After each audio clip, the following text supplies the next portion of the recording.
What's up guys, Penn Central 8505 here. Right now I'm showing you two engines, one from 1938 and one from 2007. Can you tell me what they have in common? Well, if you want to know, stick around and find out, because today we're going to be looking at a cross-generational steam locomotive casting. Alright, just like any story, let's start from the beginning.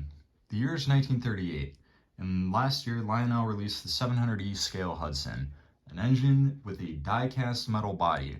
This kind of kickstarts Lionel's production of die-cast metal steam locomotives, and in 38 they want to add a new engine to their lineup.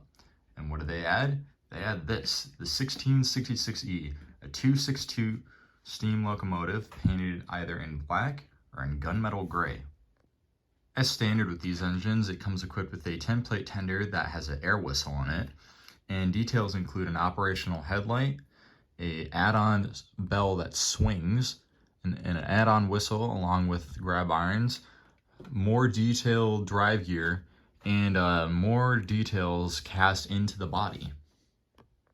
The following year, in 1939, Lionel releases a new engine, the number 229, which uses a virtually identical casting, but with a few minor changes. Of course, the most obvious is now it's a 242 instead of a 262, and the lockout lever has been moved to more towards the center of the engine than at the front. But other than that, it is virtually the same engine, uses a similar style tender as well, tin plate with the air whistle, and similar couplers using Lionel's box latch couplers. These two engines, along with the rest of Lionel's lineup, continue to be made until 1942. In 1942, America enters World War II, and Lionel has to halt production so they can aid in the war effort.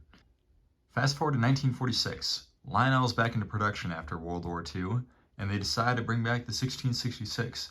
This engine is virtually identical to the pre-war version, though dropping the E in the designation, as Lionel is now no longer using E for their locomotive designations, and they give it a new tender, which has more detail than the pre-war versions. Fast forward to 1946, Lionel is back into production after World War II, and they decide to bring back the 1666.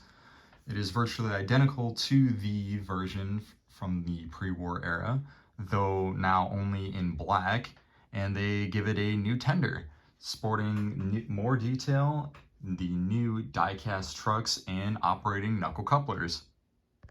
Throughout the post-war period, Lionel uses the 1654, an engine they used to head their Lionel Scout sets. Now it is altered to have less detail, but also to be more affordable. In 1962, Lionel introduces the number 242. The engine now becomes a 242 again, but has less detail and is now molded with plastic. This engine also comes with a slow back tender. Starting in the late 40s and going throughout the 50s, Lionel uses the number 1654 to head the Lionel Scout starter sets. Now, I do not have one here, so I can't show you what it is, but it uses a die-cast body, though heavily altered from the 1666 body to have less detail, and it is a 240. Going into the 60s, Lionel is really starting to struggle, and their quality goes down. Here, the number 242, introduced in 1962, comes into play, and it is introduced with other engines like it. From 1962 to 1964, the 242 is equipped with a tender just like this, and in 65 to 66, it gets a slopeback tender instead of the streamlined tender. And then come the 70s. Lionel is purchased by General Mills and is operated under the MPC division of it, and they are trying their hardest to revive Lionel. In one of their sets, the Wabash Cannonball, they introduced the number 8040 from 71 to 72. This engine here, it is a 242, just like the number 242 from the 60s, but it has some better quality with a better motor and now slightly more detailed drive gear. They still have the slope back tender, but now with the nickel plate road number, and now with a selectable reverse unit. That same year, Lionel introduces the number 8141. It is basically the same as the number 8040, but it has smoke and a operating headlight. Now, before you guys go in the comments saying, hey, you have the wrong tender, I am aware of that. When I first got the number 8141, I did not have a tender for it.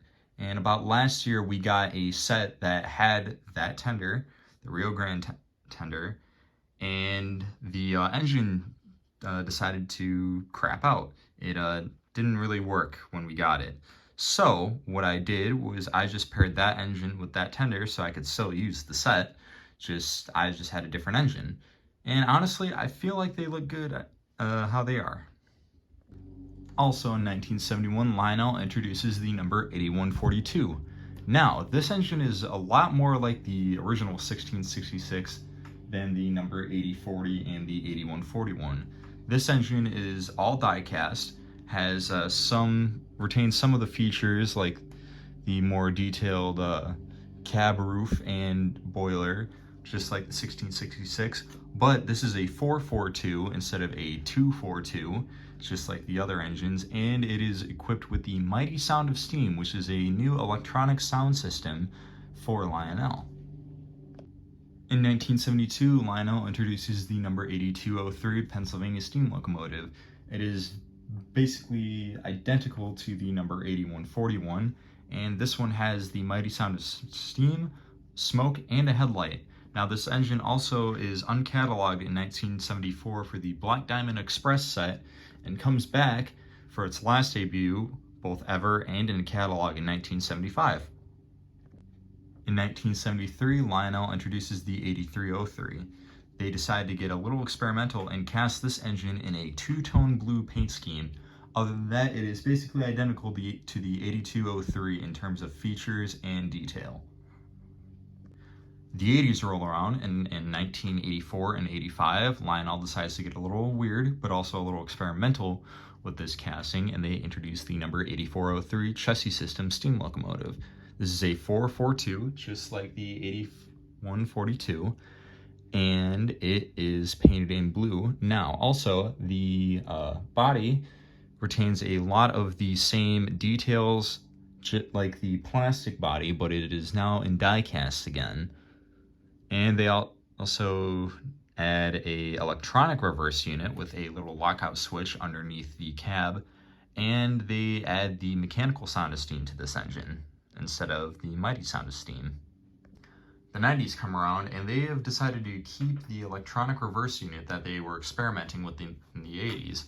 Now, they also decided to bring back the air whistle, but only for starter set engines, like this one here. And they decided to add, for some models, a superheater above the smoke box door, like on this here 8632.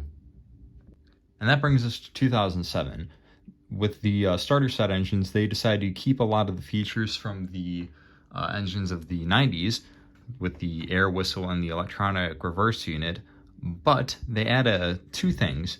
With the electronic reverse unit, they now make it so that after a little while, it'll always start and forward again.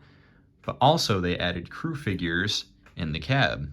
Now, fun fact about this here engine, this actually came in my first train set that I received back in 2008. Cool. And as time moved on and technology improved, these engines here eventually came equipped with the Lionel Lion Chief command control system. I do not have one, but they use the same casting as this engine here, and sometimes different tenders as well.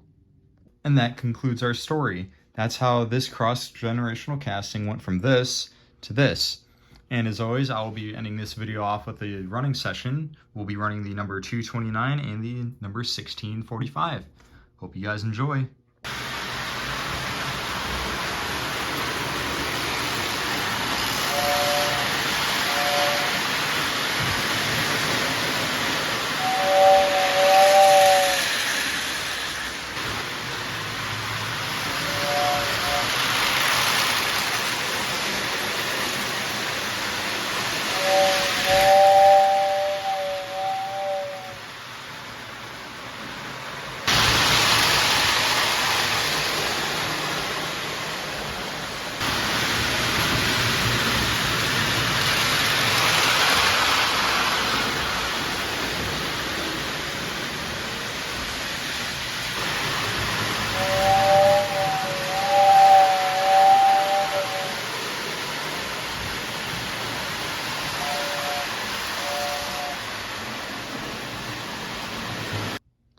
And there you have it, guys. I hope you guys enjoyed. I want to thank everybody who subscribed.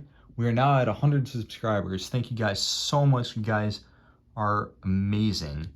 I hope you guys have a wonderful day, and this is Penn Central 8505 out.